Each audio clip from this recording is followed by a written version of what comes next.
Hello fellow FPL managers and welcome to the penultimate fixture of the season. Game week 37 is upon us, and looking back at game week 36, I think a lot of people had a pretty good game week. It was my highest scoring game week of the season. I played my bench boost, which returned a whopping 3 points. So Firmino was out. Had Firmino played against Huddersfield, I'm sure he would have got something. So it would have been partially worth it because Fraser would have come on for 5. It would have been more like a 7 or 8 point from the bench boost. But the fact that Firmino was injured, Yedlin didn't play, so now I had Patricio and Bennerat, which was an awful.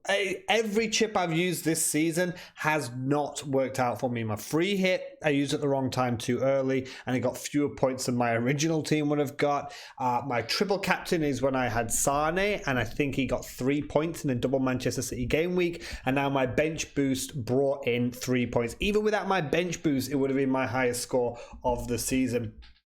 Mainly was due to a good captaincy choice this week of Mane and the Liverpool contingency there coming in with Alexander-Arnold getting 10 points, a clean sheet and assist there.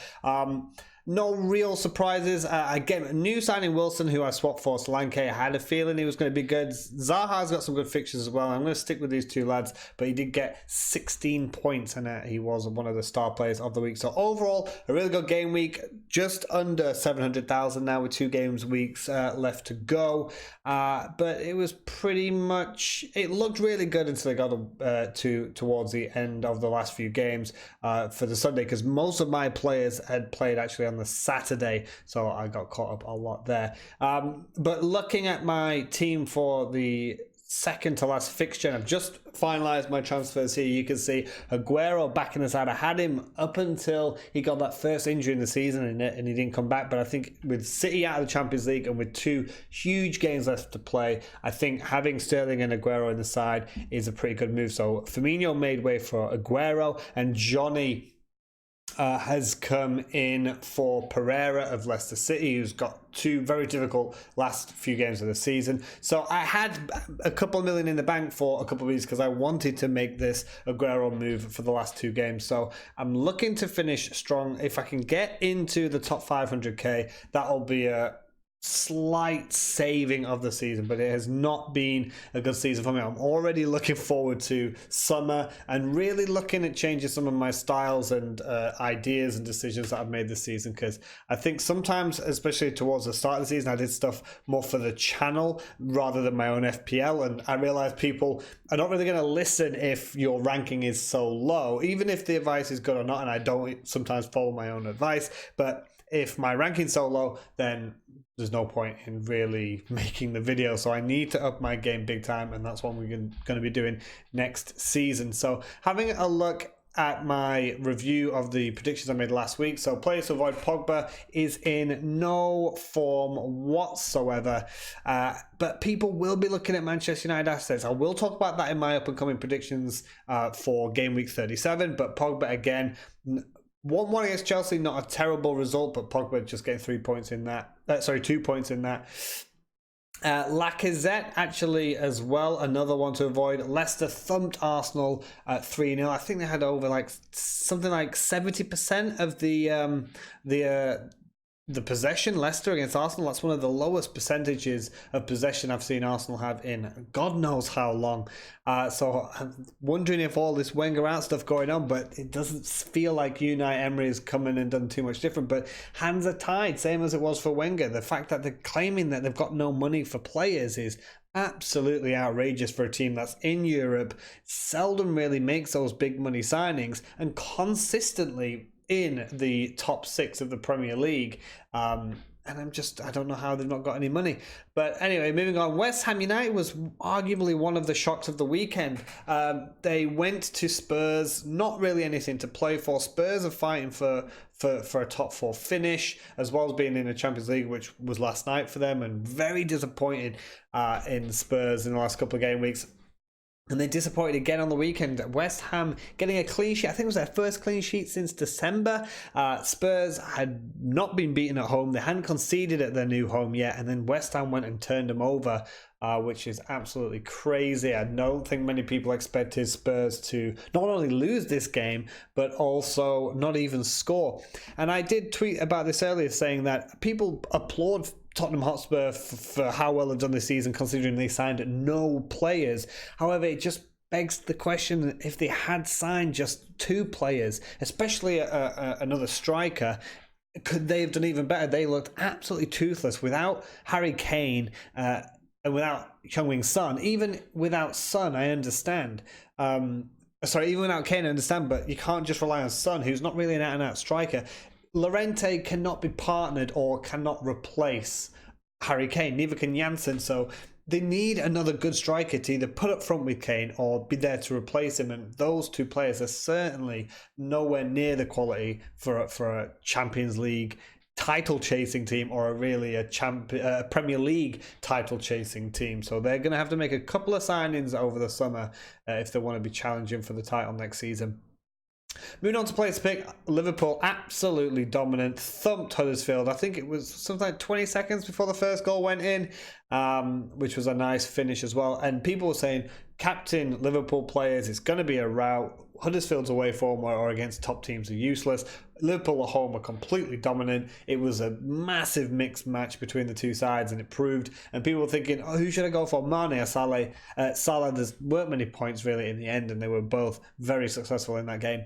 Raheem Sterling didn't pick up. He only got a bonus point for a clean sheet against Burnley, who were. I was tweeting again during this game with Hodol quotes, because that was so one-sided. It was just like attacker defense. They finally broke through, scoring a goal where the ball went over the line by about 2 centimeters, but it's over the line, and that's what matters. And to be honest, I also said that it would have been a little bit bad for football if Manchester City won that game, because Burnley did not really do anything, in my opinion, to really merit earning anything from that match. So, but Sterling was not involved in that goal. And Heung-min Son as well, another disappointing. I talked about Spurs before, not getting a goal in that game, and it feels like every time Son is on a hot streak and he does well, he's not in my team, and then when I bring him back, it's just the curse that I have this season, that the players that I have that were good don't perform when I get them in my team, and when I take them out, they become excellent again. So unfortunately, that wasn't the case. Zaha didn't prove to be a good addition.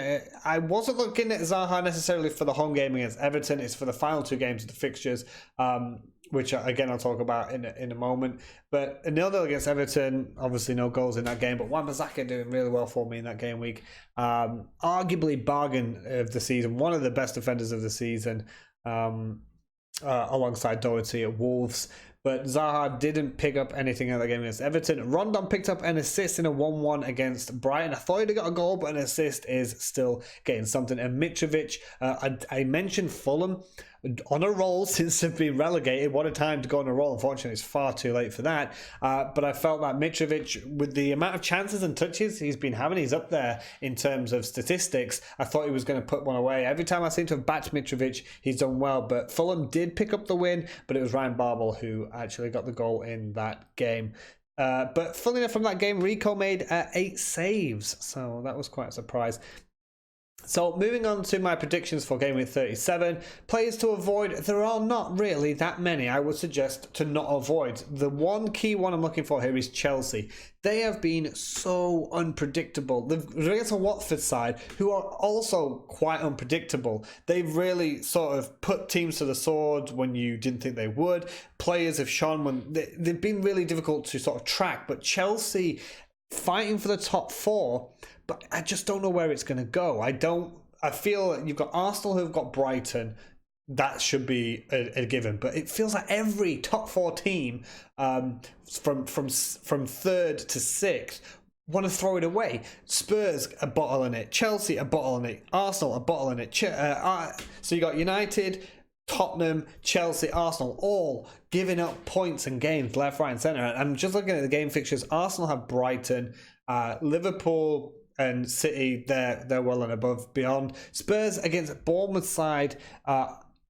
Bournemouth have not been particularly good of late. Definitely conceding goals there. United have Huddersfield away from home, so it feels like Chelsea have the most difficult fixture, even though they're at home to Watford. But I just feel that Delafeo's in good form. Andre Gray, who are back to he's got a couple of goals in the last few game weeks. I just feel like Watford are the kind of team that are going to want to go out there and have a go. The only thing that might be in Chelsea's favour here is the FA Cup final. Are they going to maybe start to rest a couple of players? But I do feel that with it being a London derby and the fact that Watford could upset a London rival from getting the Champions League, I think it's going to be pretty difficult, especially with the massive inconsistencies at Chelsea. And then I said it here underneath, obvious choices, because there's not really anyone I would avoid this week, without saying, obviously, I would avoid Cardiff, I would avoid Fulham away at Wolves. Cardiff's at home to Crystal Palace, but Crystal Palace have this really weird record of relegating teams. Everton, Burnley, that's a really close one to call. It could go either way. Look, for me, it's got 0-0 or 1-0 sort of written all over it. Southampton away at West Ham. West Ham, famously inconsistent as well, but I do feel West Ham are going to put that away. Brighton at Arsenal, that's an obvious choice. You would suggest City are going to beat Leicester, but Vardy likes the big teams. But obvious choices, there's not really anyone I would actively avoid really for this week that isn't an obvious team like Huddersfield at home to United. So place a big, I've gone for Aguero, the guy that I brought into my side again.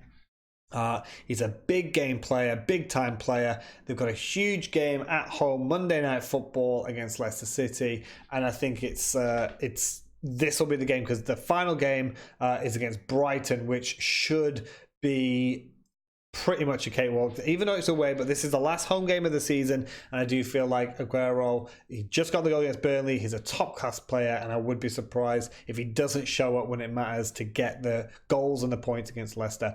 I'm also going to go for Aubameyang, and this is because they're at home to Brighton, a leaky defence, even though they're conceding fewer goals recently, and Arsenal have not been in good form at all. I feel like his pace against that Brighton defence is going to be pretty lethal. And going to Heung-min Son, I mentioned before, Bournemouth have been conceding quite a few goals recently, so I do feel as though that Heung-min Son will be back amongst the goals this week. Especially, you could see in the Champions League game how toothless they were up front. Mora was missing for most of the game. Llorente just not playing well. They need Heung-min Son if they don't have Harry Kane up front, so he will most likely be up front during that game. And Bournemouth concede goals, and Spurs need to definitely finish in that top four Champions League places. So I do feel like he's going to play, and I do feel like he's going to get some kind of return. Going down to play to risk, so sticking to what I was saying earlier about Arsenal being at home to Brighton, yes, they've not been in good form, but in the last game, Aubameyang was with Lacazette. He got hauled off, but I do feel they need goals.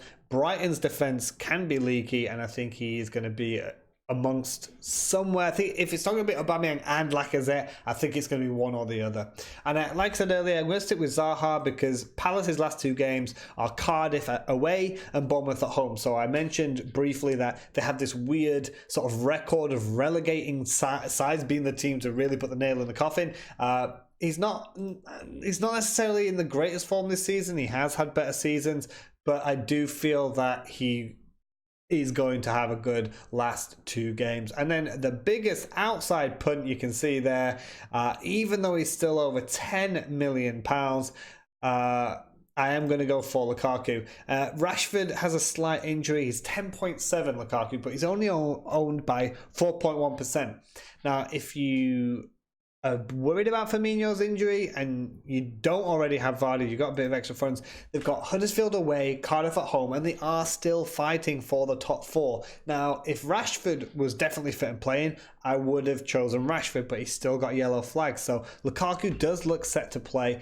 And even though United's form hasn't been great, if you cannot beat the two easiest teams of the season to cement a top four, then you don't deserve it. And it just feels like if you're looking to really catch up and you're looking for a real outside bet, I would go for Lukaku, because this is a point now where if you're not in the top 10k or you're not in the top 100k and you're just kind of looking for like a glorious finish and going where no one else is going, then maybe Lukaku is the choice for you. So hopefully you guys enjoyed the video.